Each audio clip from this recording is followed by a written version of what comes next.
One. Subscribe করুন, bell বাটনে click করুন।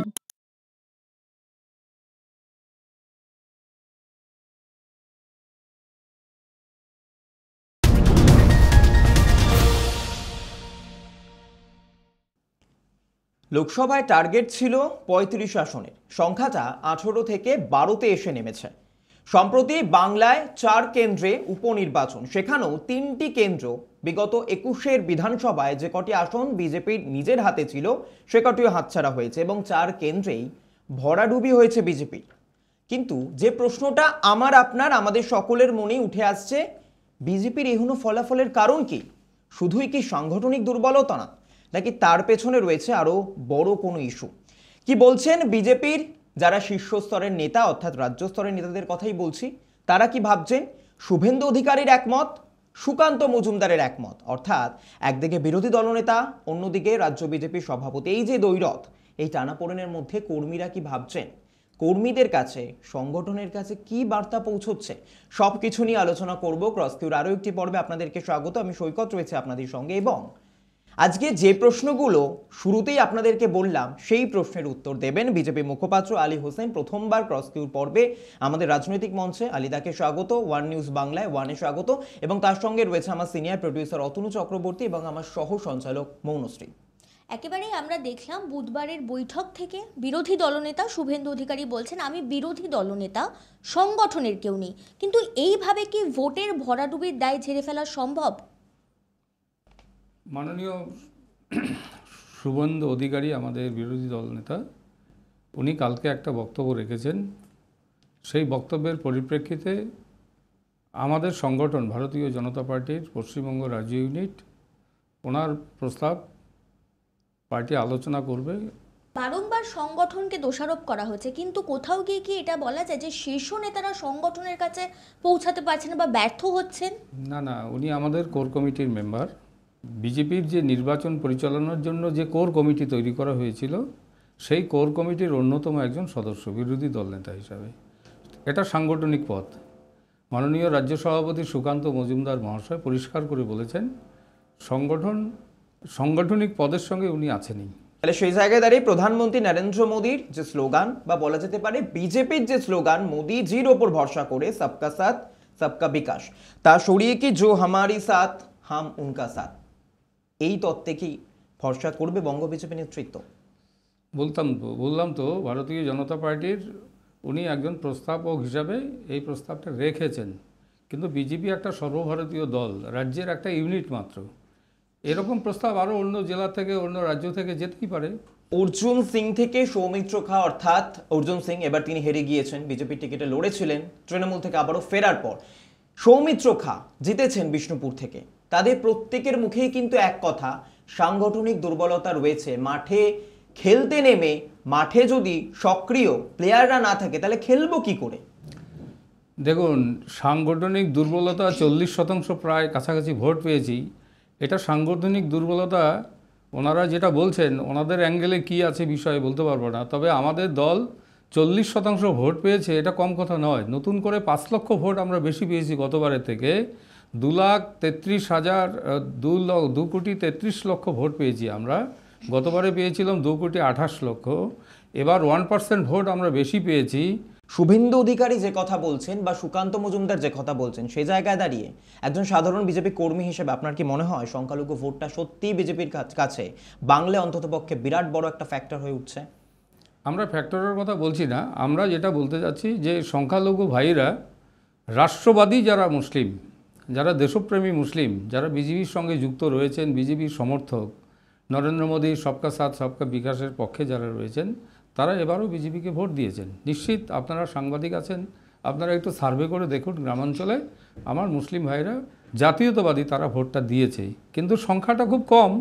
সারাক্ষণ ইডি সিবিআই, সুকান্ত মজুমদার তিনি নিজে বলেছেন ভোটে জিততে গেলে ইডি সিবিআই দিয়ে কাজ হয় না। কিন্তু আমরা দেখেছি লোকসভার আগে থেকে ক্রমাগত ইডি সিবিআই নিয়ে তৎপরতা দেখেছি। আমরা দেখেছি প্রধানমন্ত্রী এসে তিনি ইডি সিবিআই এর কথা বলছেন, কিন্তু সেই সন্দেশখালিতেই কিন্তু একবারে মুখ থুবড়ে পড়েছে বিজেপি। না, এই বক্তব্য আমি সমর্থন করি না। ইডি সিবিআই কেন আসবে? আসার মতন কাজ করলে তো আসবে। কেন আসবে? আজকে সন্দেশখালীতে শাহজাহান যে অত্যাচারটা করেছে সেখানে ইডি যাবে না? কিন্তু এই বাংলার মানুষেরাই তো উপনির্বাচনও তারা বুঝিয়ে দিল তারা যে বিজেপিকে চায় না, সেই প্রমাণটা তো আপনারা পেলেন। এবং ভোটটা সম্প্রতি হলো আমি কোথায়? আমি আমি না, বেশি এই ভোটটা, এই যে 4টে ইলেকশন হলো, দেখলেন তো আপনারা, বহিরাগতদের নিয়ে এসে কোথায় নদিয়া জেলার লোক নিয়ে এসে সেখানে আপনার রানাঘাট উত্তর মানে দক্ষিণে ভোটটা করালে। তারপর আপনার বাগদা যেখানে ভোট হয়েছে সেখানে বসিরহাট এলাকার লোক নিয়ে গিয়ে সেখানে ভোট করিয়ে নিচ্ছে তারা। মানিকতলা এলাকার লোক, কোথাকার মেটিয়া ব্রুজের লোক, তারা এখানে সেখানে এসে ভোট করাচ্ছে। অর্থাৎ বুথ জাম করে, বুথের এলাকা জাম করে, ভোটারদের ভোট না দিতে দিয়ে, বাড়িতে তালা দিয়ে লোকগুলোকে আটকিয়ে রেখে সেখানে ভোট পোলিং করা হয়েছে। এটা ভোট হলো? এই ভোটে আপনি বলছেন বিজেপি জিতবে? একেবারে দাদা, অর্থাৎ মানিকতলার বিজেপি প্রার্থী কল্যাণ চৌবেও সেই দিনও, অর্থাৎ ভোটের ইলেকশনের রেজাল্টের দিনও কিন্তু একই অভিযোগ তিনি সামনে এনেছেন, কিন্তু তার হয়েছে 62,000 ভোটে সুপ্তি পান্ডে জিতেছেন। তাহলে কি মেনে নেবেন যে 62,000 ভোট পুরোটাই বহিরাগতদের ভোট, মানিকতলাবাসীর ভোট নয়? না না, নিশ্চিত আছে মানিকতলাবাসী ভোট দিয়েছে। যারা ভোট দিয়েছে সেখানে তো বিজেপি ভোট পেয়েছে। কল্যাণ চৌবে কি ভোট পায়নি? পেয়েছে। মানিকতলাবাসীরা কল্যাণ চৌবিকে ভোট দিয়েছে, কিন্তু এক্সট্রা ভোট যেগুলো হয়েছে এই ভোটগুলো কিন্তু কত পার্সেন্ট ভোট হয়েছে? সেখানে 51%, 52% ভোটার টোটাল মানিকতলাতে ভোট পোল হয়েছিল। তাহলে বাকি ভোটারগুলো তারা ভোট দিতে আসেনি কেন? তাদেরকে আটকানো হয়েছে। এই হিসাবটা আপনারা বলুন। বিজেপি মানিকতলায় 3,000 3,500 ভোটে একসময় ইয়ে ছিল, ভোটটা তো করতেই দেয়নি। এর আগের বিধানসভা তো তাই হয়েছিল, কল্যাণ চৌবি ওখানে প্রার্থী ছিলেন। গতবারের থেকে এবছর মানে এইবার আপনারা ভোট বেশি পেয়েছেন নিশ্চিত রূপে 5 লক্ষ ভোট বেশি পেয়েছি। খুব ভালো। এই যে রেজাল্ট হয়েছে তাতে আপনারা 5 লক্ষ ভোট পেয়ে খুশি, তাই তো? না, খুশির বিষয় না, আমরা অ্যাজাম্পশন করেছি আমরা আরো না, বেশি আপনারা করে ধরেছিলেন আমরা যে পেতাম। 12টা সিট আর পাবেন। 25 লক্ষ ভোট পেলেই আমরা এইবারে তৃণমূলের থেকে আমরা প্রথম শক্তি হতাম। সেটা হলো না, সেটা তো হলো না। 30-এর ডাক দিয়ে সেখানে এলো 12-তে। দেখুন, আমরা মানুষ কি বিজেপির থেকে মুখ ফিরাচ্ছে বলে মনে হয়? না, এরকম বিষয় নেই। একমাত্র প্রথম এবং প্রধান বাংলার মানুষের প্রথম চয়েস হতে যাচ্ছে ভারতীয় জনতা পার্টি। কারণ সংখ্যা হিসাব আমাদের কাছে নয় দাদা, রাজনৈতিক দল তো সংখ্যা দিয়ে হচ্ছে, সংখ্যার হিসাব নয়।